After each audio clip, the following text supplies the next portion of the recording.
내 소중한 보금자리를 노리는 사기꾼들, 어떻게 막아야 할까요? 단 한 번의 계약이 내 인생을 바꿀 수도 있습니다. 그래서 오늘은 여러분이 놓치면 안 될 전세 사기의 주요 유형과 확실한 예방법을 함께 알아보겠습니다. 끝까지 시청하시면 확실한 대비책을 얻어가실 수 있습니다.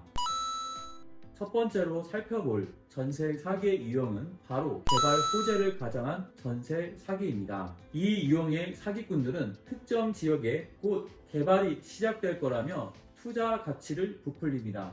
예를 들어 곧 지하철이 들어옵니다. 이곳은 큰 상권이 생길 예정입니다. 같은 말로 투자자들을 유혹합니다. 그러나 실제 상황은 전혀 다릅니다. 이런 허위 정보를 바탕으로 계약을 맺으면 나중에 전세금을 되돌려받기 어려운 상황에 빠질 수 있죠. 게다가 개발이 되지 않는 지역에 대해서도 곧 발전할 것이다 라는 근거 없는 약속을 반복적으로 하며 계약을 유도하는 사례도 많습니다. 이런 사기를 예방하려면 계약 전 해당 지역의 개발 계획과 규제 사항을 철저히 확인해야 합니다. 지자체나 공공기관의 정보를 바탕으로 사실 여부를 꼭 파악하세요. 공인중개사나 변호사와 상의하여 추가적인 확인을 하는 것도 도움이 됩니다. 두 번째는 지분 쪼개기를 통한 전세 사기입니다. 이 유형의 사기꾼들은 건물이나 토지의 지분만을 보유하고 있으면서 마치 전체를 소유한 것처럼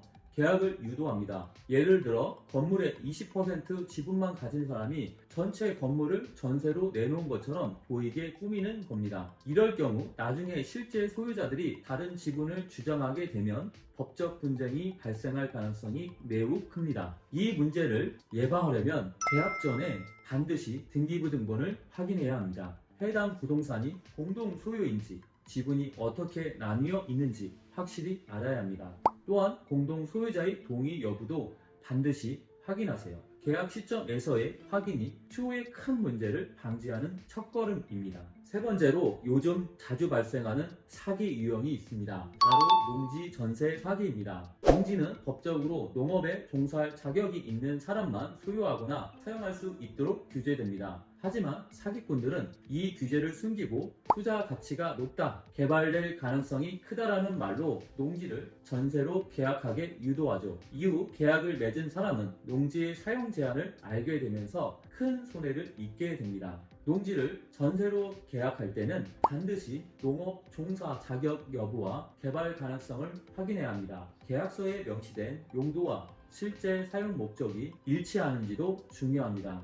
오늘 설명드린 내용을 다시 한번 정리해 보겠습니다. 개발 호재를 가장한 사기, 지분 쪼개기를 통한 사기, 농지를 이용한 사기입니다. 각 사기 유형에 맞춰 확실하게 사전에 확인하고 주의하세요. 무엇보다 중요한 것은 계약 전 충분한 정보 확인과 전문가의 상담입니다. 변호사나 공인중개사와 함께 법적 문제를 미리 점검하세요. 전세 계약은 큰 금액이 오가는 중요한 계약이기 때문에 더욱 신중하게 접근해야 합니다. 오늘 영상이 도움이 되셨다면 구독과 좋아요, 알림 설정 꼭 부탁드립니다. 감사합니다.